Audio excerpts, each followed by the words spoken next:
Good morning, sir. Good morning.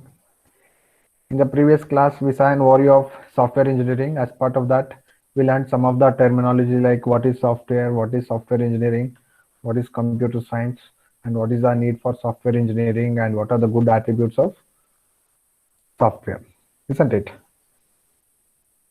Today, we'll continue from where we have stopped. Tell me what is software engineering,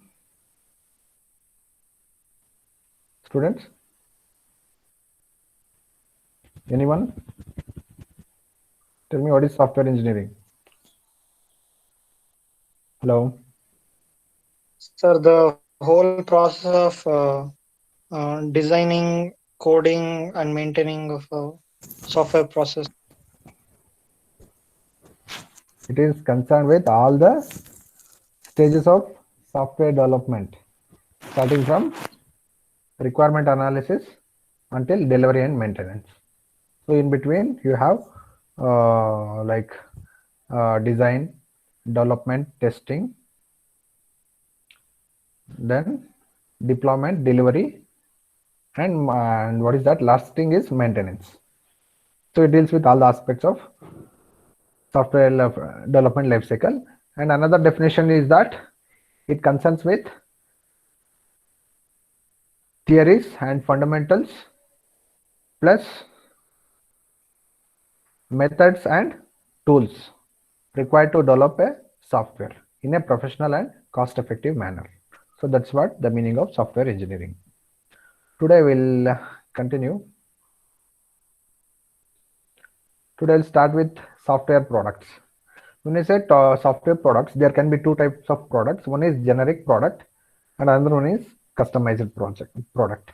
When I say generic software product, say for example, you will develop one payroll computation system, that is how to calculate the salaries. See, let it be any employee, any organization, and any type of employees. Always the formula remains the same, isn't it? How to calculate the salary? Students, can you tell me the salary of how to calculate the gross salary? Hello? We have one formula, right? Tell me how to calculate the gross salary. DA plus HRA. Very important concept only you are forgetting. What is that? Important component. Basic salary. Basic salary plus TA plus DA will HRE. give you plus HRA, isn't it? That is gross salary. Net salary means gross salary minus income tax. That will give you net salary. See, that's a standard formula. Say to calculate that, if you develop one software, say for example using the GUI, it will accept the basic salary, TA, DA, and HRA percentage. Then it will calculate what is the salary of each employee, and it will give you the report. It will generate the report. So that can be a generic software, isn't it? Similarly, one library management system. So usually you take any library, let it be the public library or say, especially if you take any college library. So what happens? What are all the activities? Student will take the textbook, and there will be some upper limit to, like he can keep for maximum 1 week, 15 days or something like that. So that can be customized. Then if he violates, then he has to pay some fine, isn't it? Then similarly, a faculty can also borrow the books, and we can set the limits for student and faculty to in borrowing the books, and the librarian will maintain all those things. So that means there are certain things which can be common across all the institutions. So therefore, we can develop certain softwares which can act as a generic software. That means you can sell it to anybody, any college. Say for example, if you're developing it for BMSIT, you can sell it to MSRIT, you can sell it to RV College, because it is a similar way in which all the college libraries will operate, isn't it? Similarly, look at the examples: CAD software, software for specific markets such as appointment system for dentists, isn't it? So these are the generic products. See, the meaning of generic products: standalone systems that are marketed and sold to any customer who wishes to buy them. So once you buy, you have to use it. You cannot go back and ask, I want some modification. No, you are not supposed to ask. So it is standalone systems that are marketed and sold to any customer who wishes to buy them. Example, PC software such as graphics programs, program management tools, CAD software, and so on. Then customized products. Second category is customized products. Software that is commissioned by a specific customer to meet their own needs. That means when the client will come and he will tell you, so I want some software because I'm running some business and these are my requirements and you have to implement these things. At the same time, he will tell you, I would like to use only Windows machine. I would like to use only um, Linux based machine. So depending upon that, you will also select some programming tools and technologies, isn't it? Then it becomes customized software, because here you are targeting a particular client or the customer, and you are developing it as per his requirements. And after some time, he may come up with some modifications as well. So that's why we call them as customized products. Example, embedded control systems. Say for example, embedded control system. Mm, Say for example, LG washing machine you consider.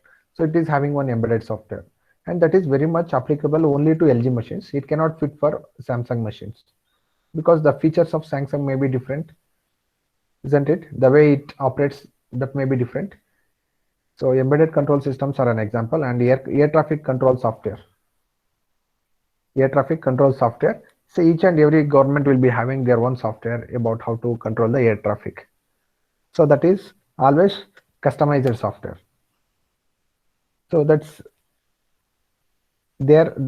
Always the security and availability is of paramount. So therefore they go for customized software. And traffic monitoring systems.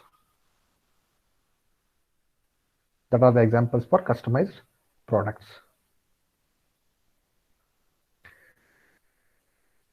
Students, can you give me some live examples of customized products? Hello?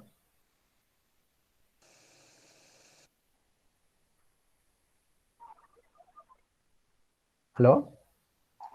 Yes, sir. Customized products that like AWOX for the security purposes. Okay.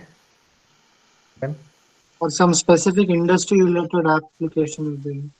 what about Flipkart and Amazon app? Is it customized?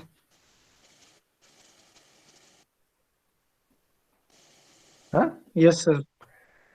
See, Amazon is also doing e-commerce business and Flipkart is also doing e-commerce business, but both operate in a different way. Both are having different features and they promote their products in a different way. Okay, because the marketing strategy of each of the company is different. That's why both are customized. See, one is targeting Amazon clients and another one is targeting Flipkart clients. So even both are belonging to the same category, but the software and the features are different. So that is an also example for customized software. You take any portal, you take AGO, you take JD Mart, India Mart app, everything is customized. Such applications are all belonging to the category of customized products. Shall we continue? Yes, Next, sir. product specification. Under product specification, let us see generic products. The specification of what the software should do is owned by the software developer, and decisions of software change are made by developer. That means when you are developing any generic software, being a developer, the total specification and decision is dependent upon you only, because you are not targeting or because you are not targeting one single user. You are targeting a category of common users. By understanding their common requirements, you are developing one software. So you have to take a call what is to be implemented, what not to be implemented, and how it is to be implemented so that it is easy for the users to use the application. So that's how the generic products are designed.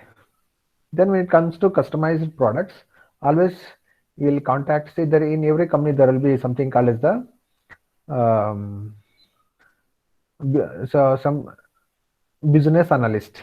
There will be a person called as business analyst. His task is to go and meet the clients and to gather the information. He will gather what are the requirements. He will gather what are the domain requirements, what are the user requirements, then what are the functional and non-functional requirements. Then he will prepare the SRS document. So always it is the business analyst who will prepare the SRS document. So in case of customized software, always as a company you need to consult the client, then take the requirements, prioritize the requirements, then you take a call whether you are developing it using waterfall model or iterative model or whatever the model it is. But you have to collect from the client, and the decision is client's decision. Your task is only to develop as per the needs of the customer. So that's how customized products are designed. Look at the definition. The specification of what the software should do is owned by the customer for the software, and they make decisions on software changes that are required. That means if at all any changes are required, customer will only tell you, you do these changes. Then you, as a company, you have to do the changes and you have to deliver the working software.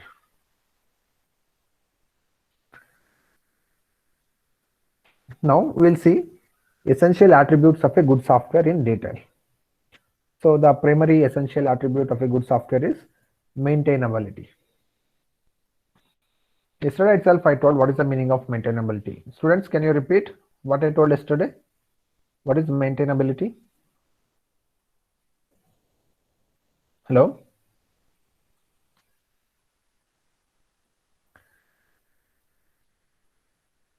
See, you have to write a software such that always you will maintain the documentation for your software so that other team members will understand.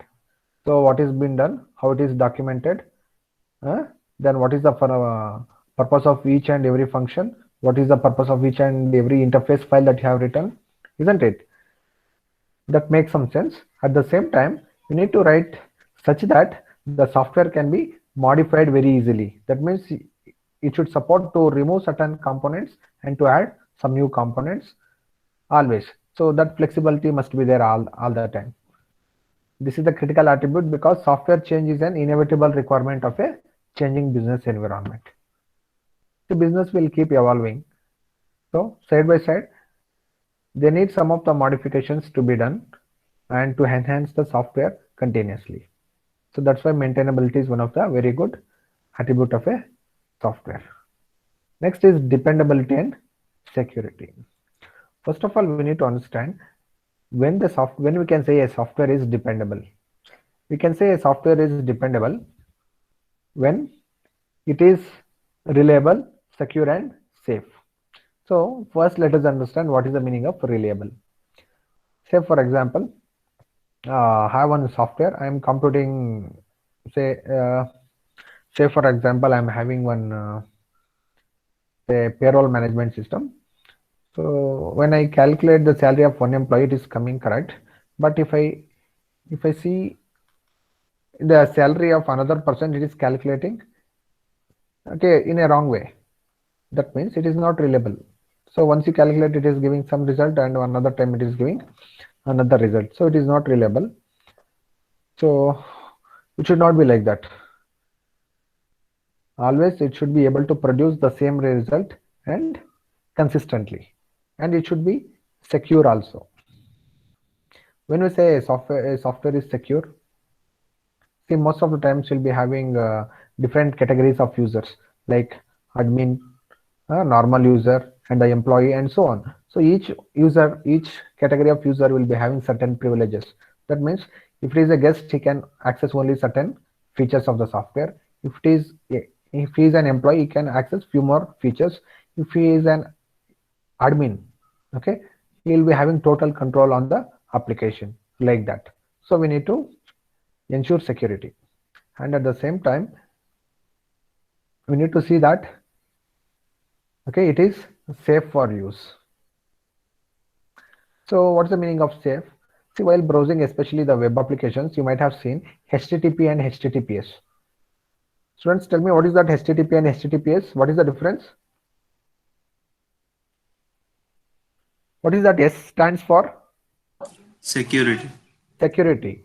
So near that you can see one lock symbol that indicates that it is safe and secure, isn't it? That means it follows encryption and decryption while sending and receiving data. So like that, we need to implement such things to make your software always safe and secure. And at the same time, a dependable software should not cause physical or economic damage in the event of system failure. It should not cause any physical or economic damage in the event of system failure.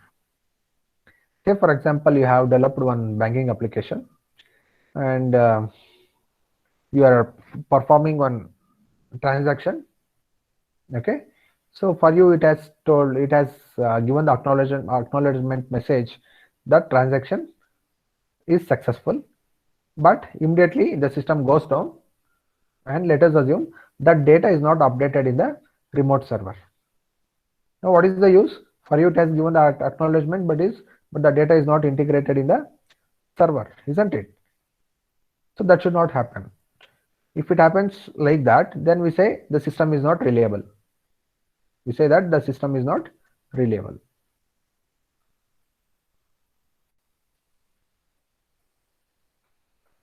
And malicious users should not be able to access or damage the system. That means malicious users means the one who are not entitled to use the system are always called as malicious users.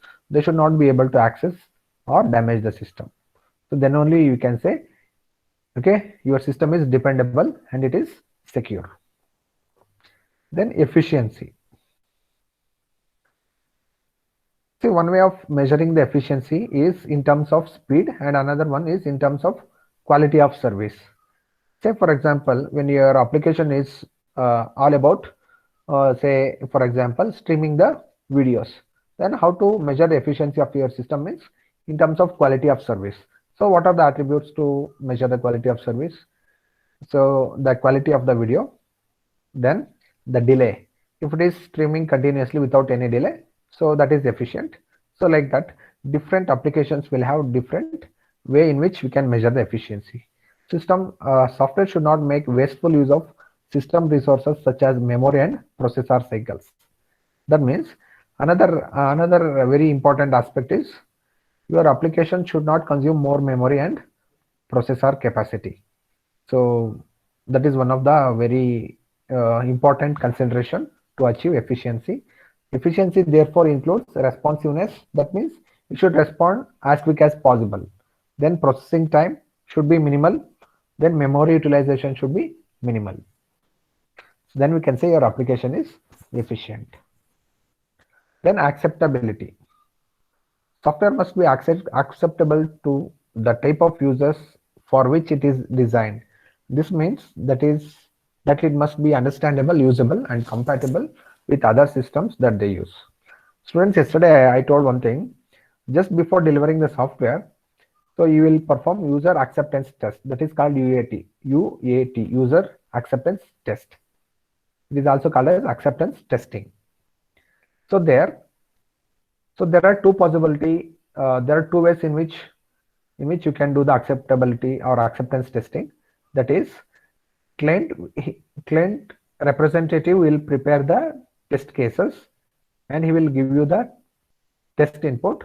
Then you have to test, and if the results are satisfactory, then the software is acceptable.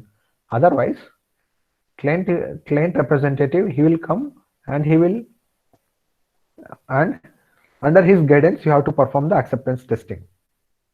Then you will accept that the software meets all our requirements so that you can deliver that software to us.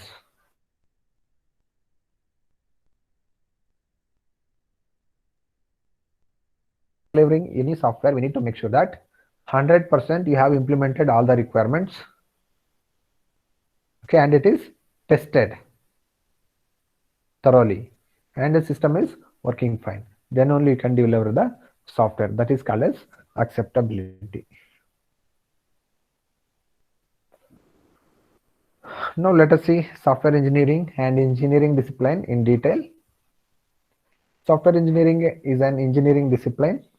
See, when I say engineering, there are so many things. So there can be mechanical engineering, there can be civil engineering.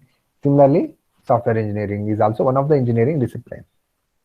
It is an engineering discipline that is concerned with all aspects of software production from the early stages of system specification through maintaining the system after it has gone into use. So that means starting with requirements, early stages of system specification till delivery and maintenance. It concerns with all the aspects of software development and maintenance. Then what is the meaning of engineering discipline? See, using appropriate theories and methods to solve real-time problems, bearing in mind organizational and financial constraints. Okay, bearing in mind organizational and financial constraints. So that means always there will be a budget, isn't it? See, whenever any organization accepts any project, so they'll be quoting, the client will be quoting certain price. Say for example, 2 crore rupees, 5 crore rupees, 50 lakh rupees, like that. So within the budget they have to develop so that they will also get some profit margin. So that is what is important. Okay, so always engineering discipline should result in cost effective solution by using appropriate theories and methods. Okay, then what is the meaning of all aspects of software production? The meaning of all aspects of software production is not just technical process of development, also project management and development of tools, methods, etc. to support software production. See, project management is also very, very important. See, what is the meaning of project management? Project management also includes selecting appropriate resources. So when I say resources, which also includes manual resources, that means human resources. So like who should do testing, who should do interface design, who should do writing the core logic, and who should do functional testing. Then selecting the appropriate person to design the architecture of the system. Then after that, selecting appropriate framework. Say so many applications, while developing so many applications, always there are alternative choices. Say for example, if you want to develop an MIS system, you can develop it by using PHP, you can do it by using Java, you can do it by .NET, isn't it? There are so many choices. So which one to select? So say for example, in case if your client is very much specific on Linux operating system, then it is better to go with PHP or Java based development. And the advantage is that both PHP and Java are open source, so cost effective. So like that, you need to select appropriate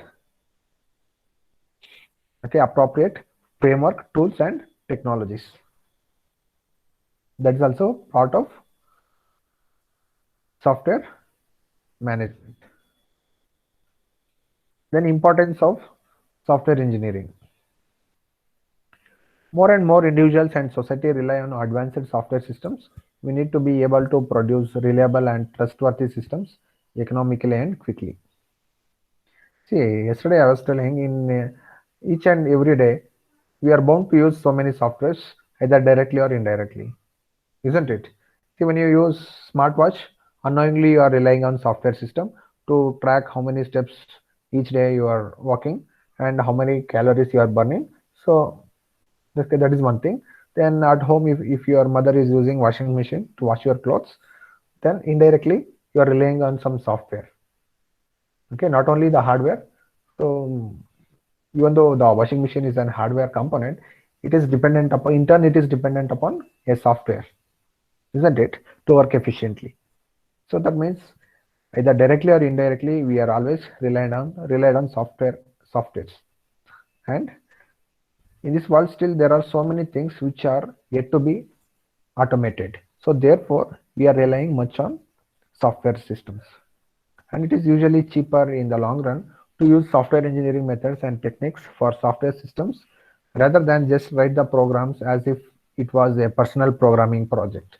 No, for most types of system, the majority of costs are the costs of changing the software after it has gone into use.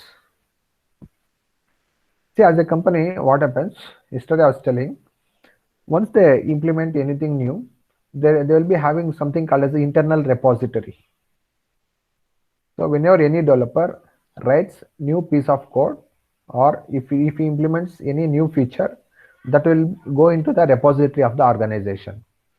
So whenever the similar requirement comes, the old code can be reused. That is called code reusability.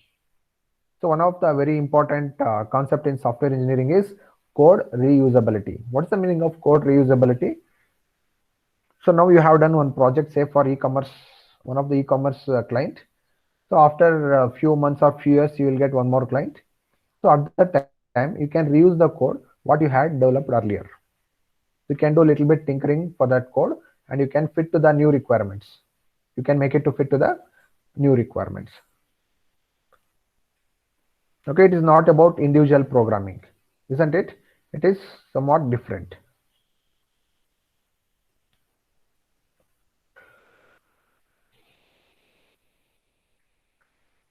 Now let us see what are the software process activities. The very first software process activity is software specification. The meaning of software specification is to document the requirements. Okay, so what are all the requirements of the software from client perception, then from user perception, then what are the system requirements, then after that what are the tools and technologies that are required to develop the software system. All those things need to be documented. That is called software specification, where customers and engineers define the software that is to be produced and the constraints on its operation. See, always whenever we develop any software, we will also specify the constraints under which the software is supposed to operate. So that's also we need to consider, that is the constraints and limitations. Second process activity is software development. So where the software is designed and programmed. So always before designing the software, we need to make sure that we have to do the system design. System design will tell you so what are the subsystems that the software contains, and what are the modules each subsystem contains, and what are the features that are part of each of the module. So once we have the clarity, then we can start developing the software. Then when it comes to development, as part of software development, we'll use so many tools. Say for example, we use IDEs to write the code, to compile it, to run, and to test it. Then at the same time, we use application servers or web servers to host the application, and we use some testing tools to automate the testing process, like that. And at the project level, we use project management tools like Jira. Okay, then we use some of the testing frameworks, like that. We use so many tools as part of software development. Then software validation. Software validation is nothing but testing whether the software is checked to ensure that it is what the customer requires. So when I say testing, white box testing is done by the developer and black box testing is done by the professional tester. So validation means it is to check whether the software is whether the company has developed the intended software or not. So what is the meaning of intended software? Intended software is one which is developed as per the customer requirements. Then software evolution. See, once the software is delivered to the client, based upon his new business requirements, we'll come up with the changes.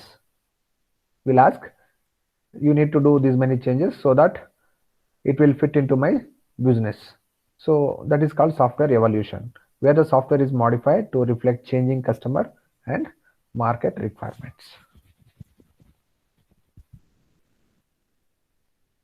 Students, anything you want to ask here? Hello? No, sir. Hello? See, as and when you get the doubts, you can ask there itself. Let us see general issues that affect software. The very first issue that affect the software is heterogeneity. Increasingly, systems are required to operate as distributed systems across networks that includes different types of computer and mobile devices. Friends, sometimes what happens when you develop some web applications by some 10 years back or some 15 years back, when we are developing web applications, we used to always imagine that all my users will open this web application using the laptop or the desktop machine. But now the scenario is not like that. When we develop any web application, we should also realize that this can be opened either using any handheld device like a smartphone or some palm top or laptop or desktop, anything like that. Okay, it need not be desktop or laptop all the time. So this application will be used by different users who will use mobile phones, desktop, laptops, and so on. That we need to keep in our mind, because we know that mobile phones will be having different hardware architecture and desktops and laptops will be having different hardware architecture, isn't it? And we should know whether the whatever the tools and technologies that we are using that will support for that architecture or not. By keeping all those things in mind, we have to develop our applications. So once you develop any web application, you need to make sure that it will also work efficiently with the mobile devices also. So that is called heterogeneity. We cannot say that, so to use it application, you need to use only this device. It is not like that. Then business and social change. See, always this business and social change will affect the software, isn't it? See, some 15 years back, people were using Orkut. That's a social media to interact with the friends, relatives, and the strangers. People are using Orkut, wherein they used to post the images, they used to communicate through uh, textual messages. In that, there was no facility wherein you can do video call and all. So after that, it was replaced with other applications. After that, Facebook came. So when Facebook came, almost the Orkut was almost shut. Now there is no Orkut. So that means always the society will keep evolving. Okay, the people will feel like using new and new features and new applications. So similarly, the business, isn't it? So if you consider some 20 years back, so if you want to purchase anything, you are supposed to go to the physical shop and used to buy. Now after that, slowly Amazon and eBay started with e-commerce websites. Then people started buying the items using online stores. Then later on, Flipkart came, like that. Mintra, lot of applications came, and if you look at the same application, say for example, if you look at the interface of Flipkart in the year 2021 and how it was in the year 2018, so there are a lot of changes. So you can see a lot of features have been added and few are removed, isn't it? So that's all because of emerging changes in the business. Change is the only constant in the business. Business and society are changing incredibly quickly as emerging economies develop and new technologies become available. They need to be able to change their existing software and to rapidly develop new software. That is very important. Rapid application development. Rapid application development is a need of the hour, especially for the portals like e-commerce. See, when any occasion is coming, especially like Big Billion Day and so on, so they'll do little bit modifications to the look and feel of the application, so to attract the customers and to provide new offerings, so that it can do better business, isn't it? So like that, so changes are only constant in the business.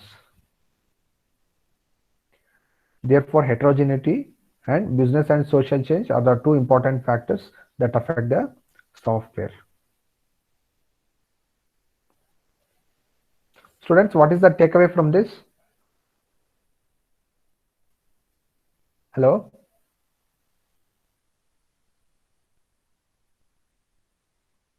Students, what you understood from heterogeneity and business and social change? What is the takeaway from this? Hello?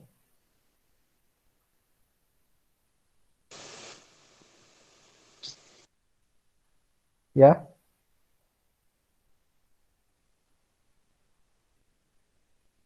Hello? Yes, sir. Yeah, what is the takeaway from this?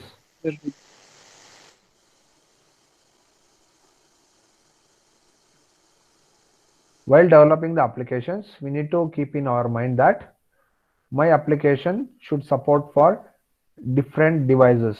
Say for example, my application should be able to open in mobile phone, in laptop, desktop, and other devices also. Like that, I have to design my application.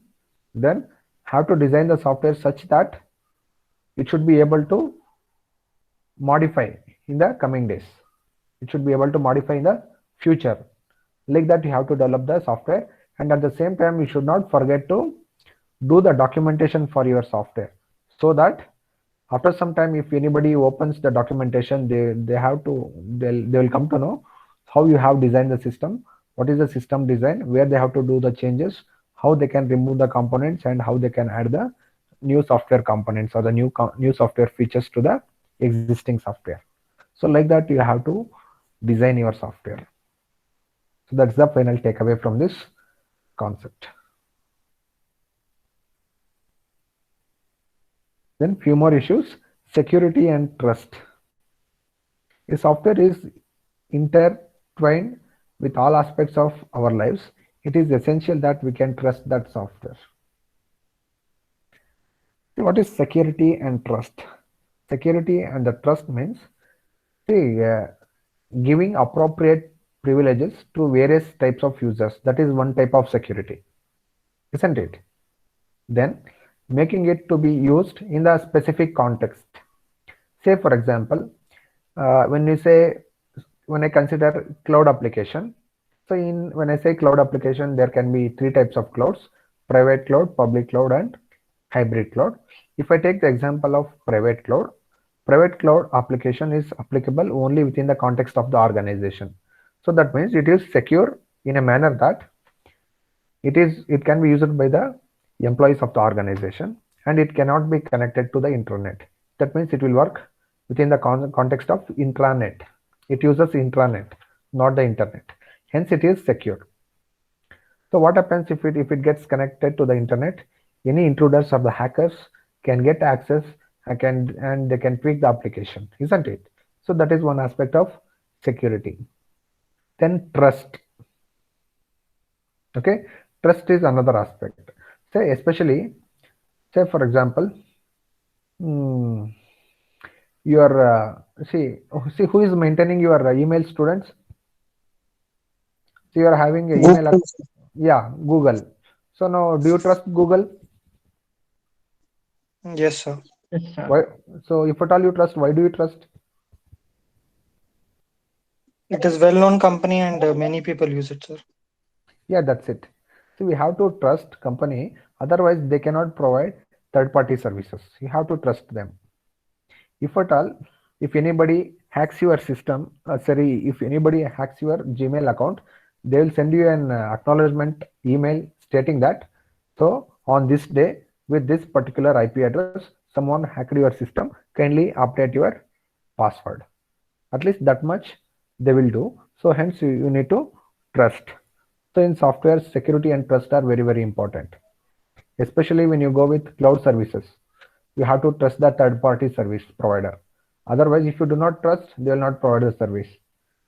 So if they do not provide a service, you may have to spend a lot of money. Actually, why we go for cloud computing means to save the money, we go for cloud computing. So if you do not trust, then you should not go. So then you have to build your own infrastructure. But there also you have to trust your admin, isn't it? Even if you are having your own setup, You have to trust your employees, your admin, you have to trust your admin, isn't it? So these are therefore security and trust is one aspect that affect the software. Then scale. Scale means scalability.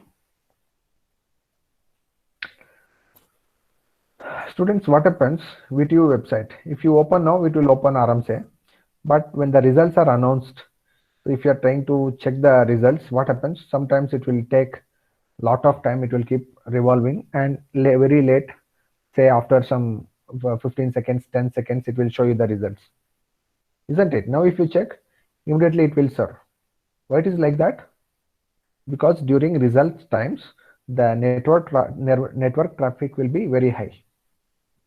Now, VTU portal will not be having network traffic at all. Why? Because these are the normal days where university is not going to announce any results, isn't it? That's the reason why whenever they announce results, so they will announce region wise. Say for example, today if they are announcing results for Bangalore region, after 2 days they'll be announcing results of Mysore region, then Gulbarga region, and so on, like that, because to avoid the network traffic. So what is the what is the reason behind that? That means scalability issue. They are having static resources in the university. VTU is having static resources. That means dynamically it cannot achieve scalability. Scalability is one feature wherein you can increase the capacity of the server or you can shrink, isn't it?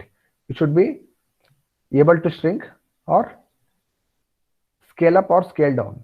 Both should be possible. Then we can say it is scalable. See, most of the times cloud-based services are scalable. So that's one of the advantage why people go with cloud computing.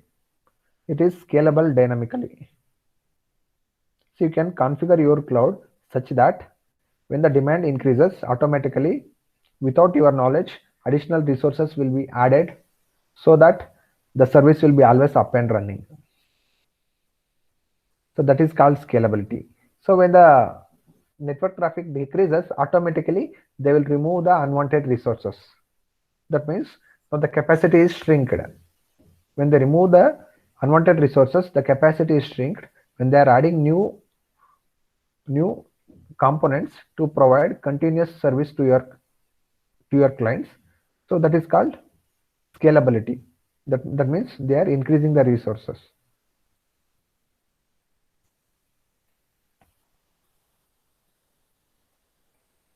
That's about scalability, students. That's all for today.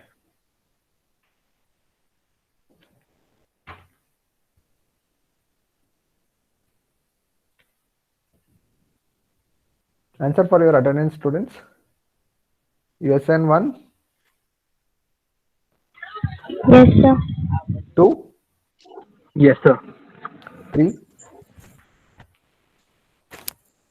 USN 3. Yes, sir. 4. Yes, sir. 5. 5. 6.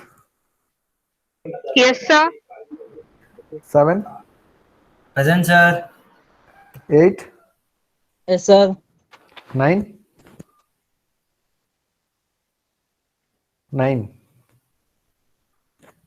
10. Yes, sir. 11. Yes, sir. 12.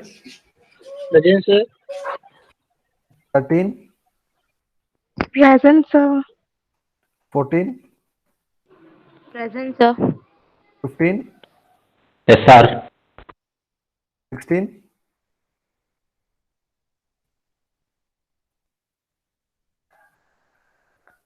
16.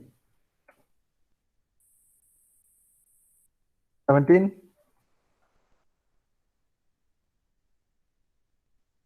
18. Present, sir. 19. Present, sir. 20. 20. 21. Present, sir. 22. Present, sir. 23, 23, 24, Yes, sir. 25, Present, sir. 26, Sir, she has put in chat box. 27, Present, sir. 28, Present, sir. 29, Present, sir. 30, Yes, sir. 31, Yes, sir. 32, Present, sir. 33, Present, sir. 34, Present, sir. 35, Present, sir. 36, 36, Present, sir. 37, Present, sir. 38, Yes, sir. 39, Present, sir. 40, Yes, sir. 41, Yes, sir. 42, Present, sir. 43, Present, sir. 44, Present, sir. 45, Yes, sir. 46, Yes, sir. 47, Present, sir. 48, Present, sir. 49, Present, sir. 50, 51,